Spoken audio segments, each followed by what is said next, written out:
Okay, so Dr. Reza, I think we can begin because some of the participants might join in between it. Because of weather condition, I think some of them won't be able to join today. Okay, that's okay. That's absolutely okay. So, good evening, everyone. Today we have with us Dr. Eza Usmani, who is an NPL practitioner, corporate trainer, and an assistant professor currently working in the Integral University, Lucknow. She has to her has a number of international and national publications in several reputed journals, and she has immense experience in teaching and in a number of extra co-curricular activities. I guess the list of her achievements is very long, and it won't be possible to summarize it in few words. So, with these words, I welcome you, Dr. Eza. You can begin with a small introduction telling about yourself, and then we can begin the session. Thank you so much, Mr. Vedya. It is indeed an honor to be with the team of Mona Mosami, and I've been reading a lot about the organization, and I got to know that you people have been constantly organizing events and competitions for the aspiring authors. So it's actually an honor to be here. Thank you so much. Yeah, And thank you for the kind introduction as well. yeah. Uh, Honor so I to have you with us today. Okay. I am Dr. Raiza Usmani. I won't take much of your time to introduce myself uh, because Mr. Vedya has already done a lot of that, and I'm thankful to him for it. So I'll directly continue with the topic. And today we'll be primarily talking about the socio-political surroundings that we have these days and what is its effect on the kind of literature that is being produced in the 21st century. Post that, I'll continue to talk about uh, the ways with which we can improve our writing style when we are planning to write novels, and it is especially for the ones who have like recently started doing that or are aspiring to be novelists or authors. So let's get started. Yeah, So sure. uh, the concept of art for art's sake has been like in discussion since a very long time. It has been ages since this topic has been is being discussed by different critiques. The they Most of them are of the opinion that we are producing art, that is we are writing literature for aesthetic value, uh, or for its beauty. But in fairness, I do not oppose the theory of art for art's sake in totality, but I believe that literature itself has its own purpose and determinants. It can never exist autonomously in entirety. So every literature that we are producing, be it novels, dramas, or poems, anything, all those things have they draw its prime motives from the common culture that we have, the experience of the writer, the kind of surroundings that he has been exposed to, and then the society and the political issues that are arising in his maybe country or in the world at large. So, in other words, I would say that literature and the society in which the literature is produced has a very strong connection, which actually cannot be automatically dissociated. We cannot say that society or politics has no relation with literature. We cannot say that because the elements of fiction or novels are found in non-fiction, I would say. So no no form of narration, that is novels, drama, poetry, or prose, can be completely for its aesthetic value. All of these things, all the literature that is being produced has some relevant function to perform at least. So literature and environment are interconnected. So, society at large and the politics that we are introduced to, they play a very important role in the kind of literature that is being produced in the uh, 21st century, particularly. So, to discuss this topic a bit more in detail, uh, I'll be starting with two questions, particularly. The first one: what changes in culture, society, and politics have taken place in the 21st century, because of which uh, there has been a little change in the kind of writings that we have in the present era, and particularly talking about the novels of this era? And is it necessary that all the novels that are being produced should reflect such changes that are going on? So these are the two questions we'll be focusing on. And the interesting thing is that the modern novel, that is the 21st century novel, was born in the age of reason.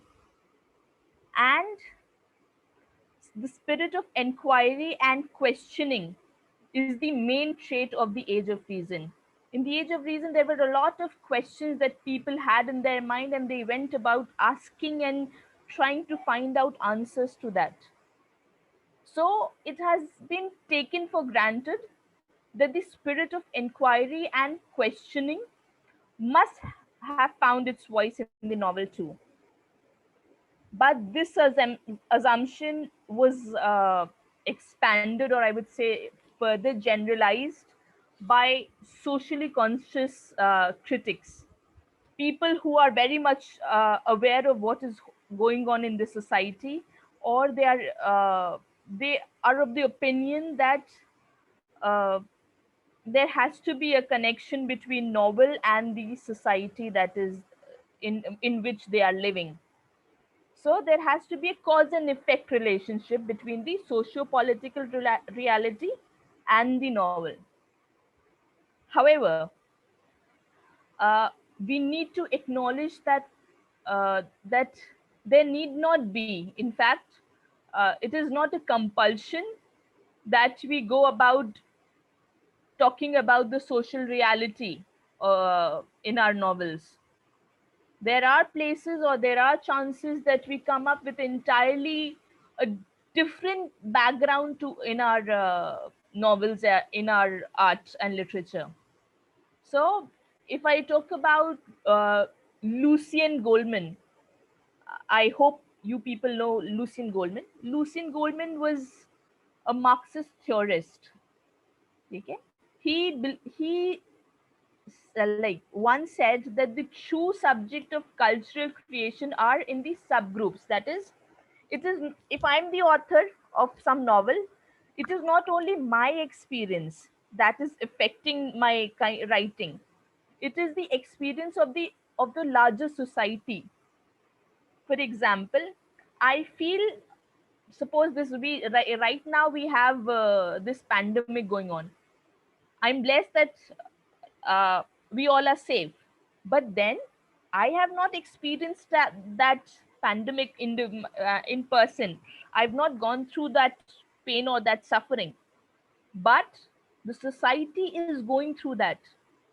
Like, we are getting news of people falling ill and all sorts of problems because of that pandemic. So that information, or the sufferings, or the experience of the social group, they find more those things find more voice in our novels than our individual experience. So that is something we need to keep in mind while we are trying to plan for our novels in the future. So we'll be using this point to come like to discuss when we'll be talking by the step by step process of writing novels later on in the discussion itself.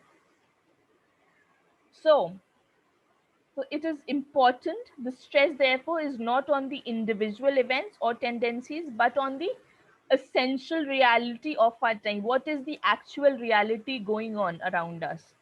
What is the truth that is there in the society? That has to be reflected in the kind of novels that we write. So, the novels that were written in the past, a couple of years ago, was a bit, it was believed to be a bit different from what is being written in the present.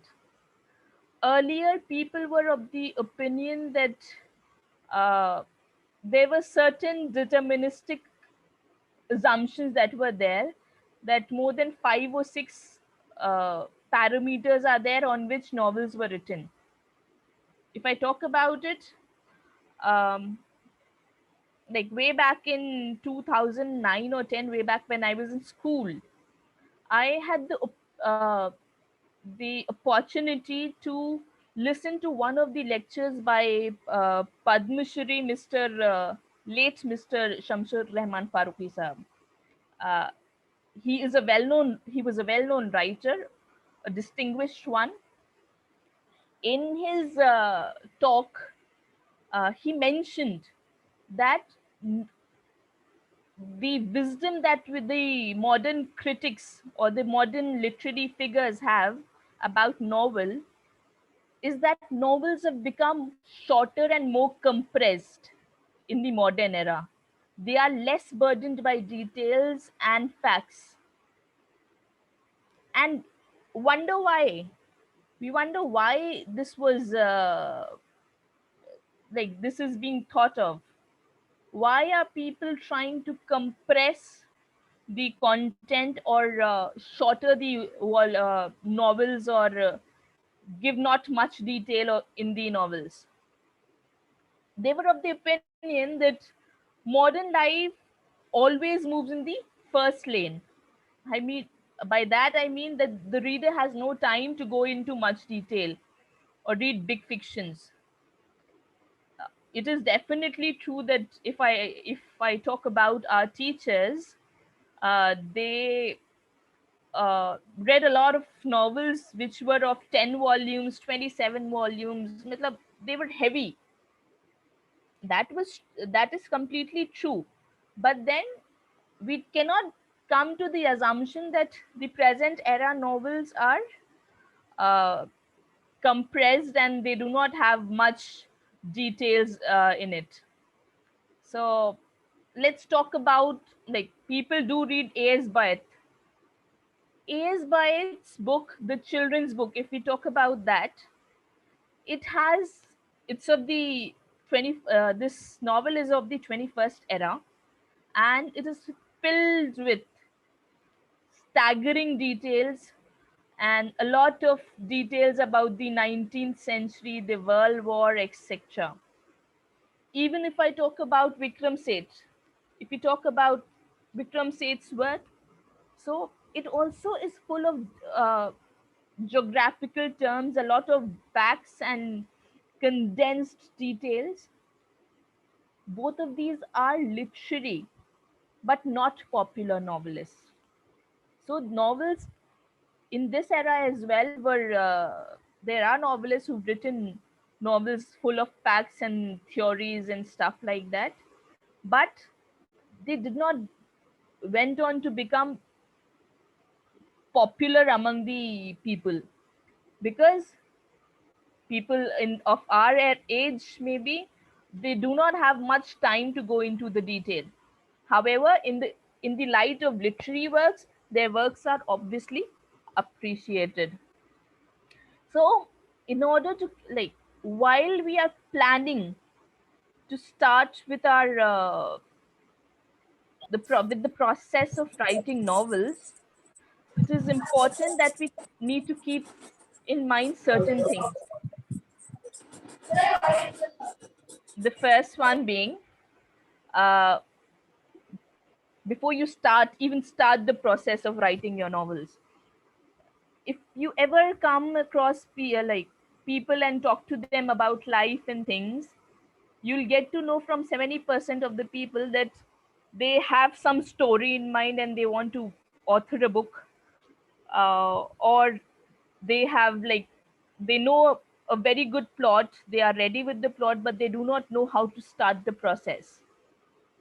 So today I'll be talking about it step by step, about it in an order which will be a step by step process. and talking about its do's and don'ts, because that will help all the people who are planning to write books. The first one being, uh, establish your writing space. That is something very important. Even before starting, like, thinking about the project, if you have an aim of writing a novel, make sure that you have a place where you can sit and brainstorm. It should be a silent place, a place where you can think and bring your thoughts onto paper. Establishing a writing space is the basic need. So it is one of the prerequisites, I would say. Then, obviously, assemble your writing tools. That is also a prerequisite. Before you start, if you have a big plot in mind, try to that break that big project into smaller parts, into chapters, into paragraphs, into lines. Because if you start writing with the aim that you'll, like, in one go you'll be able to complete the entire novel, that's not possible.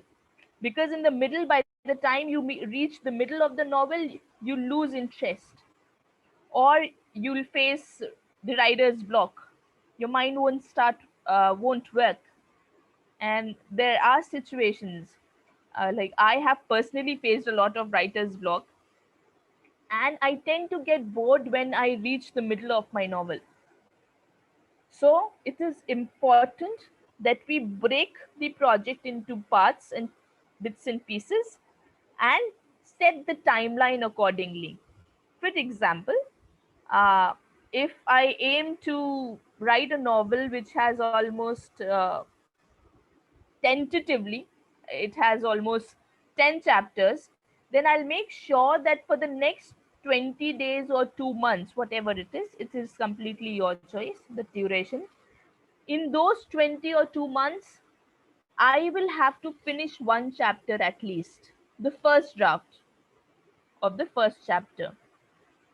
Do not think that you'll go, do not take a wider range of duration for writing your content. Don't say think that I'll have to finish writing from, I'll start from today, and by September end I'll finish the entire project. Do not think in that, like, on that line. It would be better that you break the project into parts and then go ahead with it. It will be easier, and it will make sure that your motivation level does not dip. Okay. Okay. Then, most of us have a lot of ideas when we think of writing a novel. How do you decide that which idea is worth writing upon? Any random guess? Is there anyone who can tell me how do you people decide on what topic you will be writing, be it poem or novel or anything of that sort?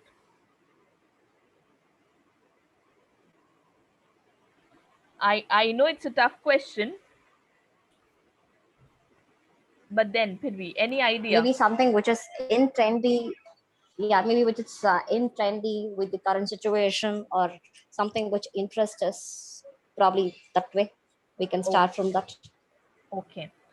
What if, uh, the idea that you get, or you think that is trendy, and you start writing, and after 20-30 pages you get to know that, oh, I'm not able to continue the novel any further. What will you do in that case? How? So I would suggest it is something, uh, tried and tested.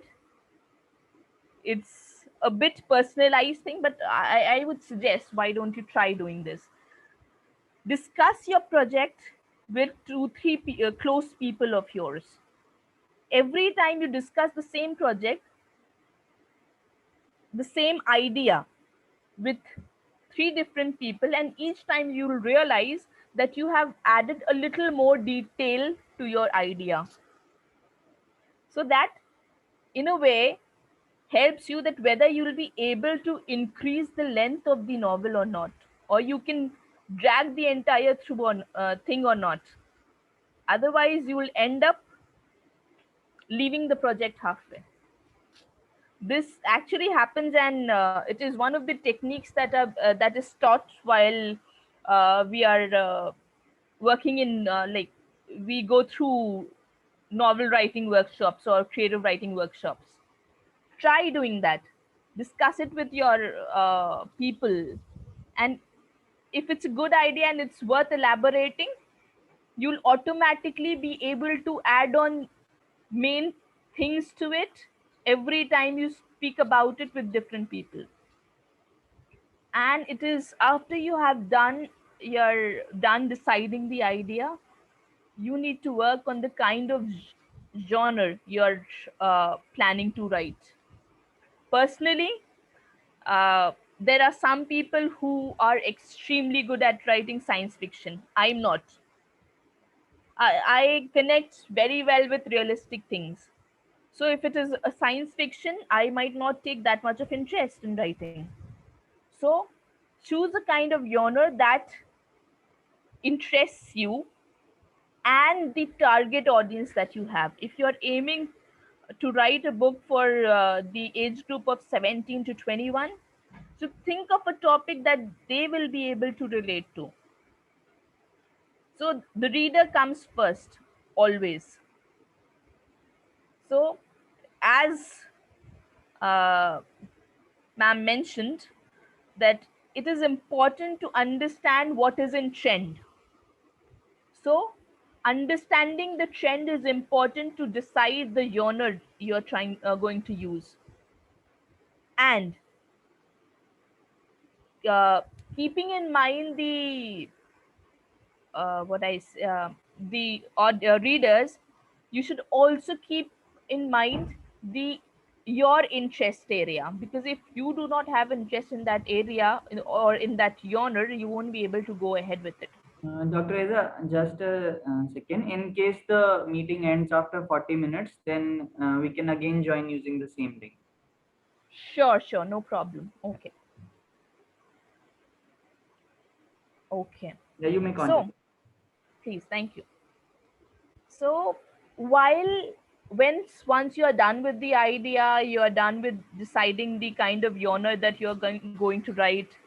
Suppose if you're targeting the audience of 17 to 22, maybe, or 16 to 20, I would say, then you might opt for maybe uh, a book that talks about maybe college life or university life and their struggles or something like that, because that will be more relatable to the audience, and you too have experienced and gone through that part of life, so you will be able to connect well, right? Then it is important to outline things. However, it is boring. There are some writers who do not outline their entire work. But for the ones who are new to this field, who have recently started writing, and or who are planning to start this process of penning down a novel, they need to outline every scene and every chapter. And the most important thing is the middle or part of the novel, which we call the marathon of the middle. That should have very good content. It should be interesting, because that is the very portion where the readers decide whether they wish to continue reading the novel or they wish to drop the plan. So, it is important, while drawing the outline of every scene and chapter, write in short exactly what exactly you're planning to do in this chapter, which scene is important, which all characters will be there. That is just the outline. Do this for every chapter, so that if even if you like one suppose you reach chapter number 5 and then you think, okay, what am I going to do next? So you'll have at least some idea that in the sixth chapter what will be the content or what will be the story be like. You can decide that by just looking at the outline, and you'll recollect everything. What was your initial thought? make sure that you follow the same writing structure throughout the novel. It is seen that initially people start with the idea that uh, they want to uh, like they've chosen the suspense or thriller kind of a genre, and then they end up uh, making the entire book dramatic in the sixth chapter because they got lost in the plot themselves. So, writing structure throughout the novel should remain the same, and the outline will help you in doing so. Otherwise, you will get lost in the middle of the book while you're writing it. Then, it is something very important that I've learned over the past 6 7 years, I guess. The first draft that you write of your novel, I'll tell you truthfully, it will be crappy. You'll feel that what nonsense have you written? That is something very relatable, and you would not really ever want anyone else to read that. So, I would personally say that embrace that crappy writing as well. Okay? Even if you think that whatever you're writing is nonsense or it's not worth the effort, then to go ahead. You need to embrace your crappy writing. Otherwise, if you drop the project there, then you'll never be able to restart it. Okay? So it is important to embrace your crappy writing and set a firm schedule that every day or every week at this time I'll sit down and write, because only then you'll be able to complete your project. Otherwise, at the end, what will happen is uh, you will plan of completing the project in 6 months and you will end up not completing it even in 6 years. So embrace your crappy writing and set a firm writing schedule and stick to that. While writing, it is important to, while writing and even before writing, it is important to brainstorm a little. A little, I would say a lot. You need to brainstorm a lot, research a lot, and then go ahead with the plot selection. Talk to people about it, get their views, get your views together, then do a lot of characters decisions about the characters. What set of characters do you want to put in this book? What will be their main characteristics? Who will be the protagonist? Who will be the antagonist? All these things need to be designed, discussed, and researched upon. So, but if you're discussing it with someone, make sure that fellow has a good literary taste for sure, because too many cooks spoil the broth, right?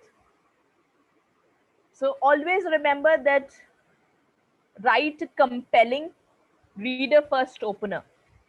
This is something very important, and I always struggle uh, whenever I plan to write the introductory paragraph of any work.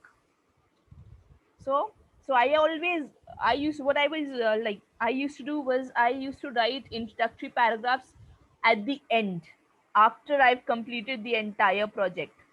This is what I used to do, but I realized that that was not the best thing to do. So I researched a lot. I went to a couple of workshops and I learned over a period of time that the opening line of the entire book should be uh, very interesting, and it should attract the reader's attention. And what I'm going to tell now is something important. The first lines usually fall into four categories. The first one is surprising, the second one is dramatic, third one is philosophical, and the fourth one is poetic. So I won't give examples for all four. However, for the first two, I can give you an example. Come up with a line for surprising. Come up with a line where you can show that uh, maybe a 3-year-old kid has the talent of maybe doing something really unusual. Maybe she can throw the knife and at the exact point, uh, and like maybe she can aim something with that knife exactly, something like that. It is something surprising which we do not expect usually from a 3-year-old kid. So maybe start with something like that. Or if you want to take it to a dramatic level, start with someone's death, that describing the scene that uh, John and Alice uh, had just returned from the funeral. So the first thought that you will get in your mind is whose funeral, right? So that is a dramatic opening. You'll get to know that okay, there's a lot of drama coming up in this. So there are four kinds of lines: surprising, dramatic, philosophical, and poetic. Then the important part is there has to be conflict and tension in your story. You need to maintain conflict and tension throughout your story. If all the characters agree too much with each other, then obviously the conflict and the tension portion will die. Suppose there is a hero and a heroine, everything is well, their families are ready to get them married, then you then everything will be too good to accept, right? So you have to bring in tension and conflict in that. So one fine day just before the marriage, you'll see, if I think of a cliche thought plot. So I'll show is that maybe the girl met with an accident, or some random person came to the wedding and said, okay, you cannot get married to him. Anything is possible, right? So maintain conflict and tension throughout your novel, with on every, I would say, on every page. Maintain that, otherwise you'll end up losing the interest of the readers. Tension and conflict should be there on every page, and throughout the novel, and ultimately you will be able to complete the novel by showing that how the conflict and tension has resolved. That will be the end. Okay. And okay, then once you are done with your first draft of your book, do not bother yourself too much about the first draft. It is just like brainstorming and putting things together. Organizing part will be done a little later. It's a slow process.